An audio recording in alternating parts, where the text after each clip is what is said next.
What's going on, everybody? My name is Tyler, and today is episode number 13 of my 32 straight days previewing the 32 NFL teams ahead of the 2020 NFL season. If you haven't watched the first 12 episodes, the link to the full playlist is down below in the description.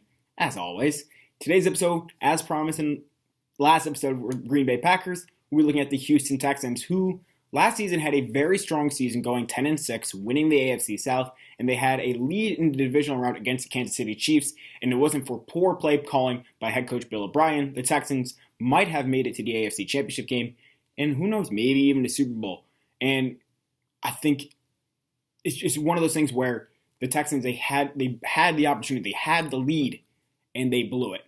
They blew it partially because they made some dumb play calls, and that goes on O'Brien's shoulders, but also the execution was very poor, so I can't put the total blame on him. What I can put the total blame on O'Brien for is some of the moves made this offseason.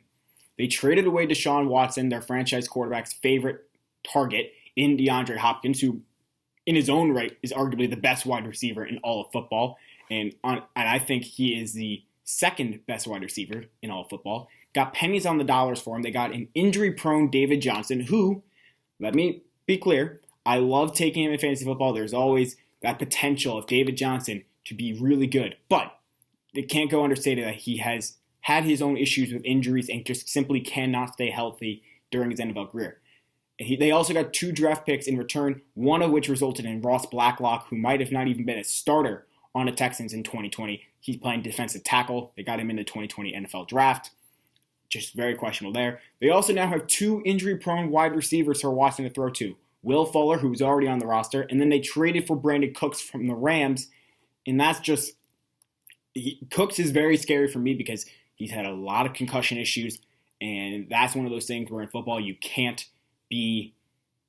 You got to be careful with that. Will Fuller, he's had a lot of issues with his hamstrings, so obviously still concerning. We might see Fuller more, but Cooks, that's the one I'm really excited. If both guys are healthy, and Johnson's healthy as well, this offense could be phenomenal.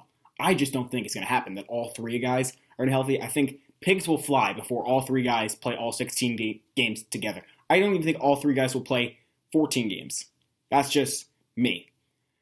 They also have the throw to Kenny Stills and Randall Cobb. Cobb has seen a regression in his career. He's not the same receiver he once was for Green Bay. Stills had a solid season last year, but not phenomenal by any stretch. And the Texans also, they got rid of Carlos Hyde, who was a 1,000-yard rusher for this team, and they didn't even get anything for him. He was a free agent, so they just let him go. And that's a question mark for me. They kept Duke Johnson, who, although he could be a great pass-catching option out of the backfield, the Texans didn't use as a pass-catching option, and that's what David Johnson is really good at as well, catching balls out of the backfield. So, questionable decision for me. I would not be surprised if Watson wants out of Houston sooner rather than later.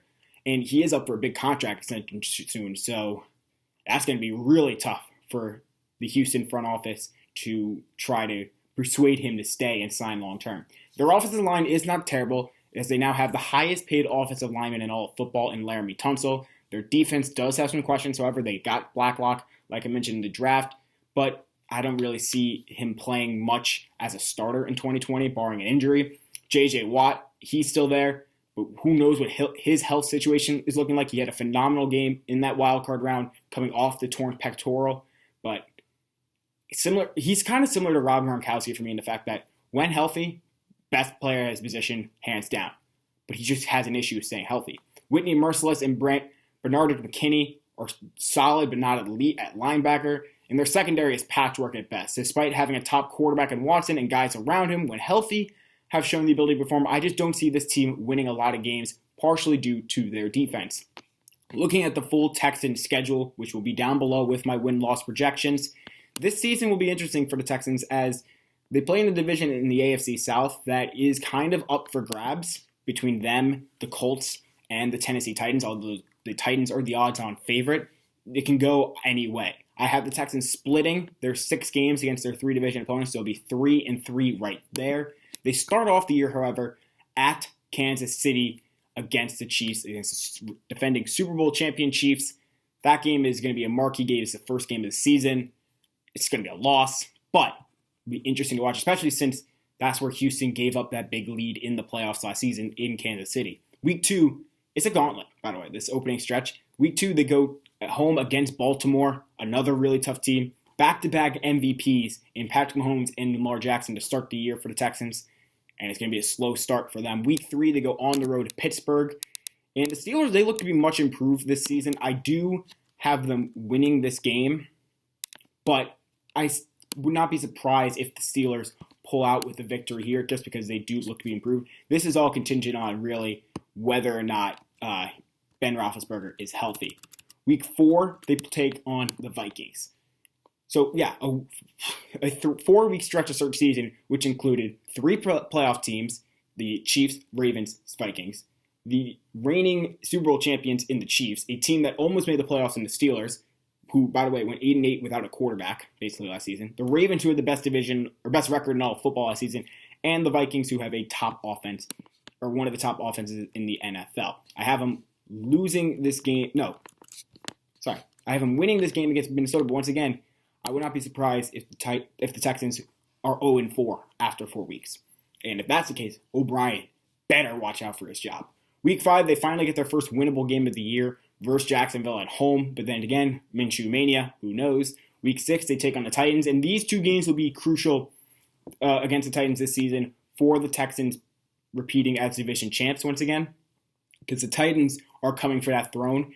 And when they have Derrick Henry and Ryan Tannehill and A.J. Brown, among others, hungry and really solid at their respective positions, it can give the Texans some trouble. Week 7, they take on the Packers at home. Another game where I really don't know. I do have the Packers winning that game, but who really knows with this team? Week 8, they're their bye week, so 7 games before, 9 games after, not bad at all. They come out of the bye, take on Jacksonville on the road.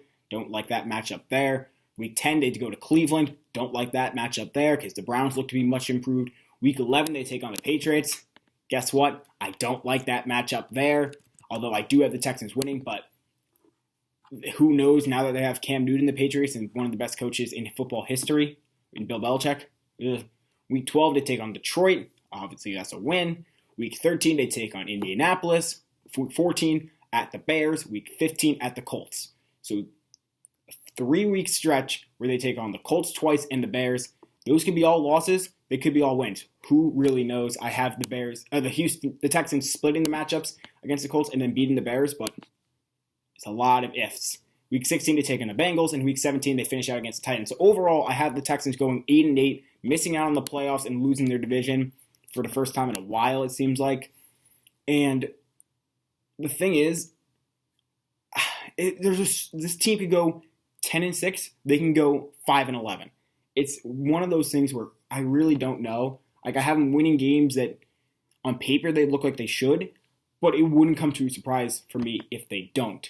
So I just don't. I'm like, if I was buying stock in NFL teams, I would not buy stock in any team in the AFC South, especially the Texans. The 5 games I'm most looking forward to for this Texans team, however, just to see where they stand. Week 1 against the Chiefs, Week 2 against the Ravens. Obviously, they're playing 2 high-caliber offenses, the last 2 MVPs in the defending Super Bowl champions. It's just, for the Texans, there'll be good tests to see where they stand in terms of their record, in terms of their defense and how they'll hold up, and even their offense with Deshaun Watson. But I really don't know. It's going to be all on Watson's shoulder this season to carry this team to success. If Watson has a down year or suffers an injury, this team will not be in a good spot at all. Week 10 versus the Browns, once again, the Browns have a top offense on paper. Good test for this Texans defense. And we're at the middle of the year. They'll be coming off their bye week, or a couple weeks removed from their bye week. So it'll be good to see how, halfway through the season, where this team stands. And then the other remaining 2 games, Week 13 against the Colts, Week 17 against the Titans. 2 division games late in the year that could greatly sway how this season finishes for the Texans. Because if they play well at the end of the year and maybe win their remaining division games, so if they win Week 13 versus the Colts, Week 15 versus the Colts, Week 17 versus the Titans, they could put themselves in division seed. Unlikely. I have them going 1-2 in those games, but you never know with this Houston team overall. And that's the thing. It's just going to be a roller coaster type year for Houston. I don't see Bill O'Brien making it past this season, and I think Deshaun Watson will ask for a trade before the 2021 season starts, whether it be during the season or after during the offseason. But let me know what y'all think down below in the comment section. Do the Texans have a legitimate chance of winning this division? Yeah, I know it's not super great in terms of quality of teams, but the Texans are on the downslope. It's a sell now mode for the Texans if you had a stock like that example I mentioned earlier. But let me know in the comment section what you think. Will the Texans win this division, or are they looking for a rebuild? And should Bill O'Brien be on his way out the door? Thank y'all so much for watching. Next episode, we'll be looking at the Texans division rival in the Indianapolis Colts. So until then, we'll see you next time. Have a